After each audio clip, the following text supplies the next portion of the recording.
Wherever the Daedra hide, the Vigil of Stendarr will cast them into the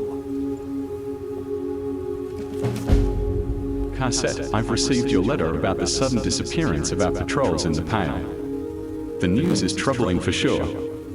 My old partner Fenric was among them, and he was not only a Vigil enforcer, but the finest warrior I knew. For him to be missing is no small thing, but perhaps fate has conspired for these events to happen, so that I may repay the life debt I owe him. I will leave for Dawnstar in the morning and take a room at the inn. If I learn anything, you will be the first to know. Stendarr's mercy be with you. Azarain.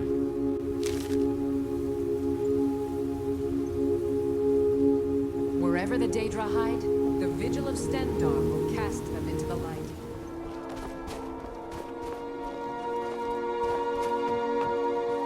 Can't sleep well no matter how much drink. I'm no one special, just a miner who swings a pickaxe for his drinking money. They're just dreams. Please tell her, Erythrite. Listen to your friend, Fuki. They are just dreams, my dear. I assure you that it is quite normal. It's the same dream over and over again. You think that's normal? It's evil, I tell you. Erythrite, she has a queen. He has no power over these things, but they must be an omen. Give him a chance to speak. He's trying to help us. Everyone, please. I'm doing what I can to end these nightmares. In the meantime, all I ask is you remain strong and put your trust in Lady Mara. I will. Thank you. Come on in. Let me know if you need anything. Take a seat by the fire and I'll send someone over.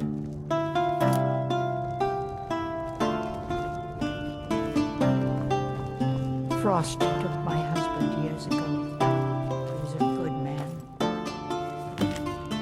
Meet me at the Windward Ruins tonight. I have information. Come alone.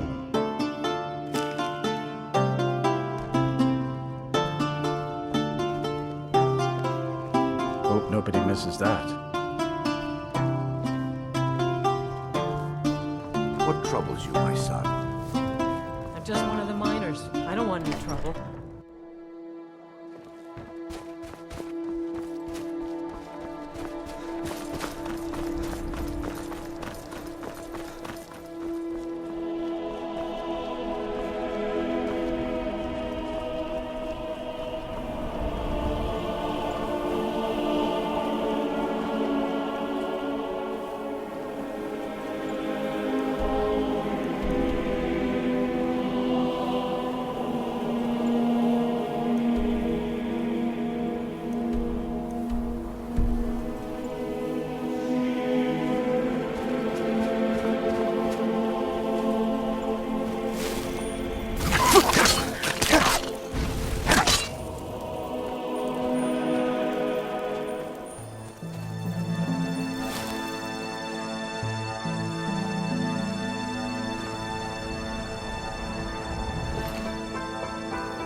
The investigation has moved slowly, but that was to be expected. The townsfolk have their own problems and few pay any mind to the fate of Stendarr's chosen. I will write what I've pieced together so far, in hopes it provides some clarity. From what I've gathered, Fenric came to Dawnstar to investigate rumors of Daedra worship. There was some thought that this cult was the source of the town's recurring nightmares, although it's unclear how much of that is true. Then one night, Fenric disappeared, without a word to the innkeeper or anyone in town. It was then that other patrols started to go missing, also without a trace. Of leads I have one. The other day the innkeeper found something curious behind the inn, in the midst of emptying the trash. It was an elven dagger, its blade warm with blood and upon further examination, tipped with poison. The craft of the blade can mean many things. Perhaps this Daedric cult is elven in origin. Moreover, elven weapons are fashioned from quicksilver, and there is a mine in close proximity. The poison too could have originated from a nearby source. It's also likely that our murderer moves at night, when the eyes of the town are blind to their heathen worship. As such, I suspect 3 individuals as possible owners of the blade. Verith the elf, who complains of the cold and yet seems resolute in staying. Harold the miner, who works the ore from which the murder weapon was fashioned.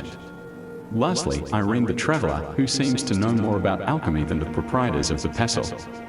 All three seem to be active in the small hours, but I can only follow one at a time. Still, doing so will prove useful, as they will either lead me to their place of worship or eliminate themselves as suspects. But first, I must meet the writer of this note. Perhaps they know more about the dagger, or have information that can narrow down my search.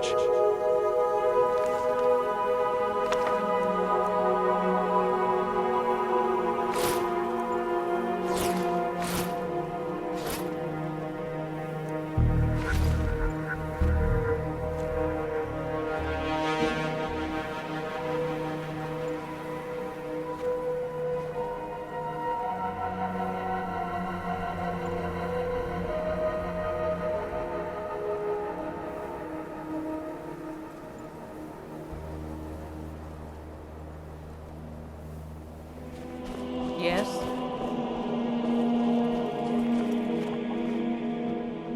Be gone. I have no wish to speak to anyone right now. Sorry.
Just get out of my face! I've got nothing to say!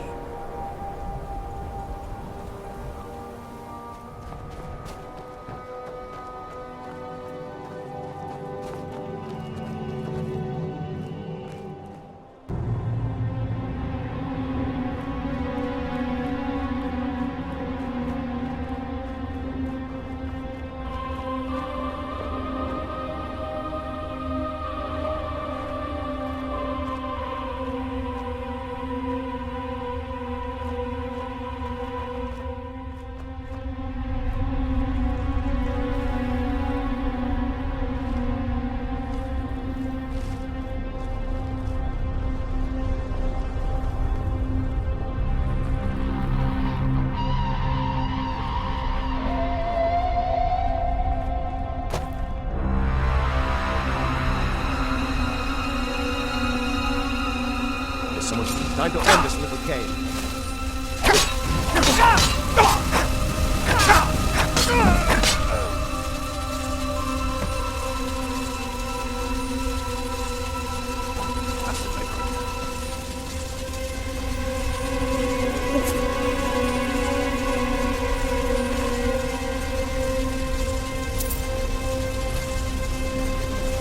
The door to the temple is finished. Look for 2 rigs in a crate at the far end of the mine. Walk down the shaft to the dead end. On your right should be a button. Press it and the door will open.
Azrin once told me I was the strongest warrior in all of Tamriel. But that is a lie.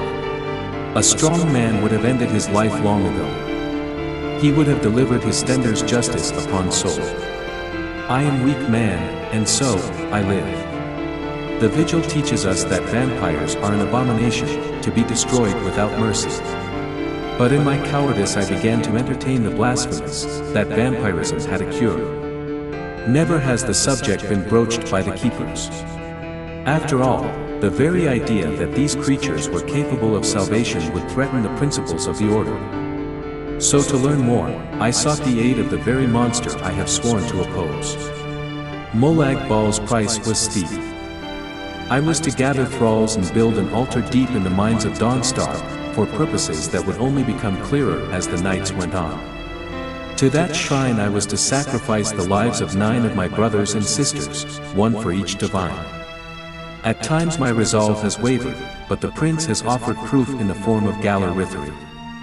His excerpts that prove that a cure exists, through a dream of being sliced by thousands of tiny knives from my bowels inside out.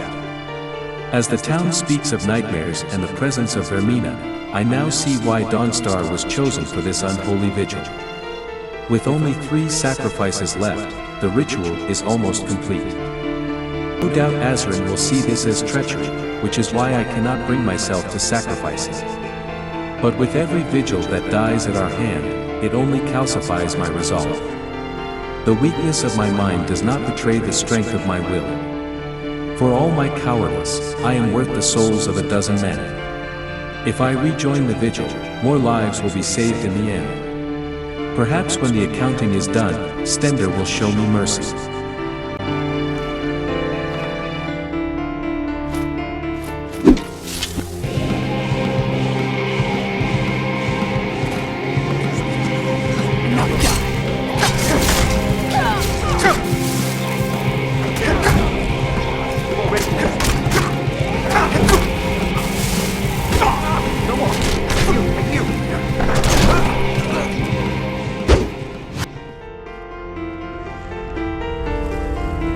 What's new?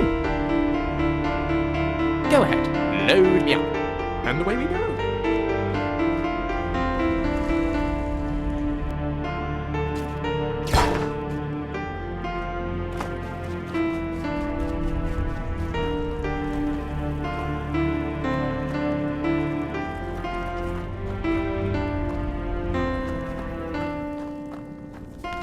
We were to leave the Vigilance for the ritual, but this one fought with the silver hand. It was not clear who his master was. After we fed, the master bade us to examine the body, to see what else we could learn of our condition. Bone anatomy seems largely unchanged. Blood and organ samples have been taken to the alchemist. The bite marks on the shoulder curious. Need to rule out the possibility of werewolf contamination.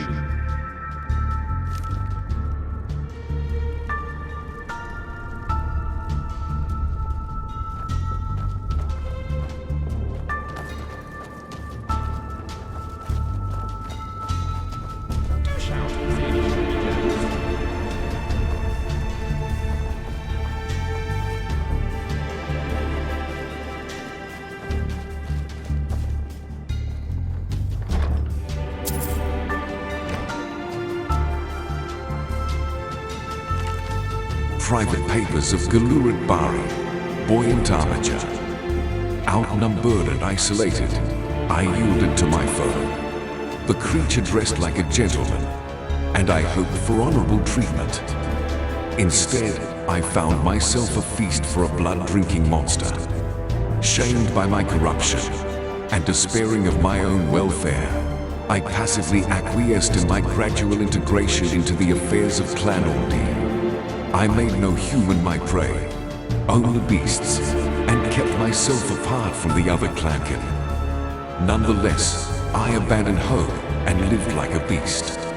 Drawn by intimations of my former life, I visited my former post at Valor, hoping perhaps to atone in some for my crimes by preying upon its monsters, or perishing under their attacks. It is there that, by chance, I made petition to the Lord of Troubles, Molag Bal, at an altar deep in the caverns beneath the pilgrim shrine. I was surprised and thrilled and terrified when Molag Bal, or some aspect or agent of the Deeper Lord, offered me a chance to cure myself of vampirism in return for a favor. However, with no hope for my soul or spirit unless I might be cured, I undertook his quest. I placed the gem within the basin before the altar, and instantly experienced a blinding of pain and terror that I cannot express in words, except that it seemed afterward that I had been asleep and dreaming that I was being sliced by thousands of tiny knives from my bowels inside out. I awoke before the altar and gazed in the reflection of my own sword blade at my own face, no longer a blood-seeking beast of teeth and empty eyes.